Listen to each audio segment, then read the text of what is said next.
So you know how as you get older, you start to realize things that you didn't realize back then. And one of these things for me is JRPGs. I didn't fully appreciate them or really fully understand them until really now that I'm in my 30s. I thought these games were about things getting bigger and crazier over time. Bigger summons, bosses with more health, more shocking twists. If a game slowed down or buried me in dialogue, I just assumed it was dragging, or if it handed me a complex system, I just assumed that it was just too much and I lost interest. And I didn't have patience to sit with mechanics that didn't immediately reward me. But going back to some of these games years later, I realized something. A lot of what I dismissed wasn't boring, it just required a different mindset. And once that shift happened, JRPGs really opened up for me in a way that I wasn't expecting. Today's video, we're talking about some JRPG mechanics that I didn't fully appreciate until I'm older. A lot of you guys might resonate with this if you struggled with some complex things and, bigger stories and ambitious things while you were little. Maybe you thought they were cool, but you didn't fully get them. So this video is for you. Now, before we talk about all that stuff, don't forget to like and subscribe if you're not already, because almost 90% of the people that watch my channel on the regular aren't subscribed.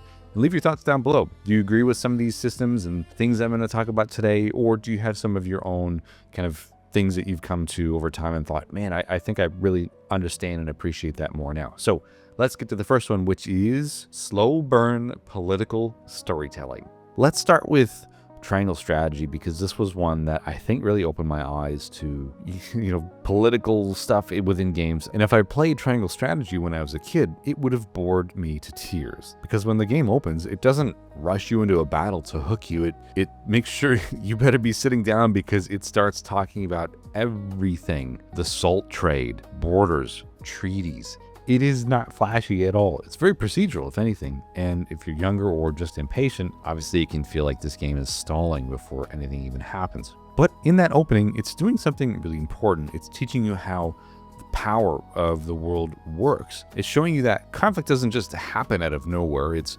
built slowly through decisions that feel reasonable in the moment. And of course, it's super deep with the 3 different countries or whatever throughout the world of triangle strategy. And when you finally reach the major turning points, they don't feel random. They feel like they're a long time coming. And it's made even more impactful with the different endings that you have throughout that game. So that's a really great way to frame a game. I know it's a bit of a slower burn at the start, and sometimes I still think to myself, gee, I don't know how that game hooked me right away, but it really did. Suikoden 2 actually does something similar, but in a more emotional way. And this is a game I played for the first time last year with the HD collection. I was so excited to finally get to it. And the game overall shows that war isn't just like a plot device. It shapes the loyalties you have with, your 108 Stars of Destiny. Some are more story focused than others. It shapes the friendships you have and even the tension between the characters as well. And by the time that certain betrayals happen, you don't just react because they're shocking. You kind of react in that moment because you understand that tension that made them possible. You saw things happening along the way. And when I was younger, I didn't want that groundwork. I wanted to be rewarded, but now I see that the groundwork is what gives the story weight. And without it, dramatic moments really just kind of are going with the wind. They don't have that impact that I think is what really resonates with me now that I'm older. So if you have some patience and willingness to let a story breathe before it really hooks you in, I think that's something that you should really value as you get older, or really as soon as you can with games. So the next one is talking about job systems. And if you played Final Fantasy Tactics, that you know that it's pretty much the Final Fantasy job system to end all job systems. There's so many of them. And I actually played the Evil East Chronicles when it came out earlier in 2025 or later in 2025, whatever. That was the first time I played this game. And I tell you what, job systems were something that I absolutely hated when I was a kid. Final Fantasy Tactics can be a game that, I don't know, it's a little bit hard to get into, obviously, story stuff, which I just kind of mentioned before, but job system, it gives you so many of them, it gives you so many abilities, and you just have to sit there and figure out how they interact. And the first time I played this game, I kind of felt like I was missing something a little bit. I mean, there was a correct way to build characters, and I just didn't understand that yet, but I think this is something that I understand now, is the uncertainty of job systems and character builds used to frustrate me a lot. And what I wanted at a younger age was a game to tell me exactly what was great, what was optimal. I wanted reassurance that I was doing something right.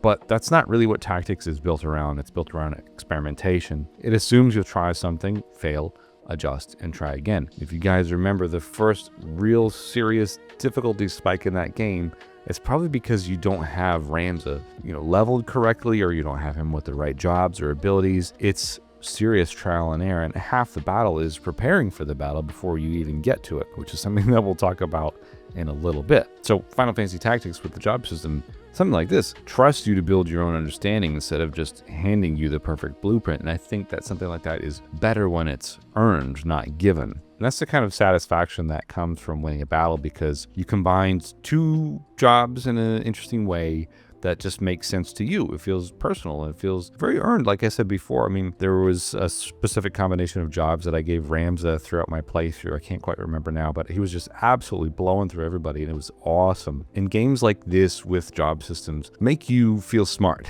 when you can understand everything that's happening here. And when I was younger, I definitely saw that complexity as a barrier. Now I see it as real depth. So job systems, you know what? I didn't love them then as a kid, but I really love them now. They're super cool. One thing I didn't value when I was younger with games like this was space. Not like empty space, but like intentional space. Those moments between the big events where the game just lets you exist in the world for a while. And this is something that I still kind of actively struggle with now. A lot of the times, if I'm doing something for a YouTube review, for example, like I most recently did Dragon Quest VII Reimagined, I tried to play through that game as quickly as possible and get a review out within 2.5 weeks, which I did. I managed to do it. Almost 40 hours worth of gameplay time done, out the door. Did I fully allow myself to sit in that game the way that I would have liked to? No, I didn't. But I'm working on it. I'm not a perfect gamer for sure. This is something that older JRPGs were absolutely full of in terms of kind of intentional space. You finish a dramatic sequence, and instead of immediately going to something else, the game drops you into a town. Things kind of soften. You might talk to some of the NPCs and just kind of have them reflect on what happened, and party members might chime in. Nothing urgent. There's no flashing objective. It's just being in the moment. And when I was younger, like I said, I would rush through those sections like they were filler. I was always looking for the next dungeon entrance or the next boss fight or the next moment, because I was chasing those highs, and I treated towns like pit stops instead of places. Even thinking about like Chrono Cross, for example, you really notice how much emotional work goes into those quieter stretches of time. Atmosphere is one thing that I think I would use to describe this section of the video. Atmosphere just settles in, you absorb the tone of that moment, and then you start paying attention to how the world feels instead of what it's asking you to do. You're being more intentional with your time with the game. Something like Suikoden 1 and 2's headquarters becomes more meaningful over time. I mean, you walk around, you see new recruits show up, you watch the space slowly grow, and that downtime isn't complex by all means, but it builds attachment because you've done this. And then you can just walk around and chill and even have a bath as well if you really wanted to. And it makes this whole experience feel more personal because you spent the time in there without the pressure to roll credits. And if a game is intense every single minute, you stop feeling that intensity. Downtime creates some serious contrast, and it gives you a chance to process what happened and anticipate what's next. I didn't understand that rhythm at all when I was younger. I thought that momentum meant constant escalation. And now that I see that pacing is what really gives escalation its impact. And honestly, those quiet in-between moments are often what I remember the most, and some of the things that I really just enjoy now about JRPGs as I've gotten older. Now, if you know me and you've watched this channel for a while, you know that I am a massive fan of Xenogears. It is not a perfect game by any means, but I really love some of the open-endedness about this game and some of the philosophy and some of the food for thought that this game gives you. And I even made a video almost a year ago now called Challenging God, how Xenogears tackles the concept of religion. It's very deep and whatever, but this is a serious food for thought game. And the thing I like about this game is it's an ending that kind of leaves questions to interpretation. Like, what did you think of this moment in this game? Or what did you think of that moment in this game? And Xenogears is full of that. I mean, this is the clearest example of a game I appreciated more once I stopped expecting clean answers, or even just point blank like finished the game. This game really sat with me. The first time I experienced it, there's so much happening. There's so much symbolism, long philosophical conversations, ideas about identity and existence that don't get wrapped up super neatly. And part of me wanted like a final scene that just explained everything plainly, but Xenogears does not operate like that. And it gives you resolution in some areas, but it also leaves some threads hanging. It doesn't reduce introduce some of its bigger ideas into like a simple takeaway, it assumes you'll carry some of these questions with you long after the credits roll, which is exactly what I feel I've formed my personality into. Like 5 years post credits from this game for the first time. And if I was younger, none of this would have made sense. I would have equated this with quality, and if it couldn't summarize the ending of the game in a good and meaningful way, then I assumed it was messy, which, yes, technically Xenogears was messy and partially unfinished, but I think there is a clear difference between being messy and being open-ended. I think open-ended stories altogether are just great for reflection. They don't force one single interpretation. They let you wrestle with the themes and what they actually meant. And sometimes that creates discomfort. That lack of total certainty is exactly what makes a story stick with you. And this is like the perfect example of that. And the fact that people are still unpacking Xenogears all this time later says something about that approach. It didn't fade away because it wasn't fully explained. It endured because it wasn't fully explained, I think. And I definitely wouldn't have understood that distinction when I was younger, and now I really find myself drawn to it. I love open-endedness, and Xenogears is the perfect example of a game that is food for thought.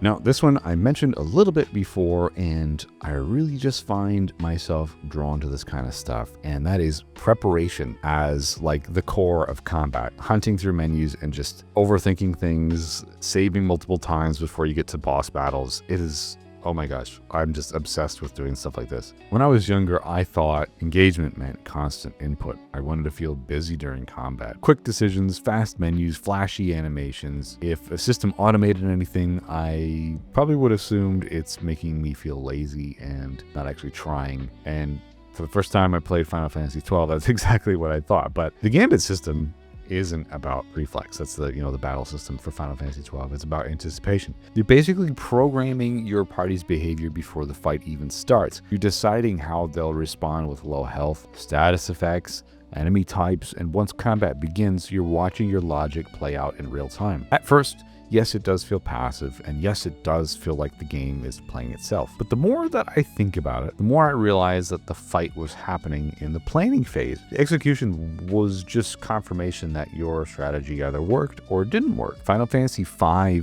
does something similar in a similar way. Before certain bosses, you've got to rethink your approach, swap jobs, reassign abilities, adjust your strategy completely. It's not just about surviving the fight, it's saying, did you build your party well enough before you got to that fight? And plenty of times during my playthrough of Final Fantasy V, I did so many redos of certain fights, and by the end of it, I just ended up using the ninja job and doing the money toss to basically win my way through the end of the game. But hey, that's okay. That was a strategy, and then it worked for me. And Final Fantasy Tactics might also be the purest version of this. I talked about this a little bit ago, and half the anxiety is on the formation screen. You're studying the map, considering the terrain, choosing which units to deploy, and once the battle begins, you're living with those choices. And honestly, sometimes halfway through the battle, you think, I just need to quit out of this and start this again. I might need to go to Mandalia Plains and level grind, try and get some job numbers up. It's all about preparation, and I love it now. There's something seriously rewarding about solving a problem before it fully presents itself, and it feels really deliberate. And I used to think that fast meant depth, and now I think that foresight is really the true depth in JRPGs. So there you have it. There's 5 JRPG mechanics that I've really just come to love, especially preparation. I spend so much time in menus now, and it's definitely not wasted time when you're thinking about clear strategies or, not even that. If we want to talk about, food for thought games like Xenogears or whatever else I talked about on this list, I think that I've really come to love a lot of things about JRPGs now. And that's why I was quite happy to niche down my YouTube channel on JRPGs. I thought, could I actually do this? And the answer is yes, because I love to exist in these worlds. And I love that these worlds exist within me long after I roll credits on the game. So thank you so much for watching today's video. Don't forget to like and subscribe, leave your thoughts down below. And otherwise, we'll see you on another video next week. Bye-bye.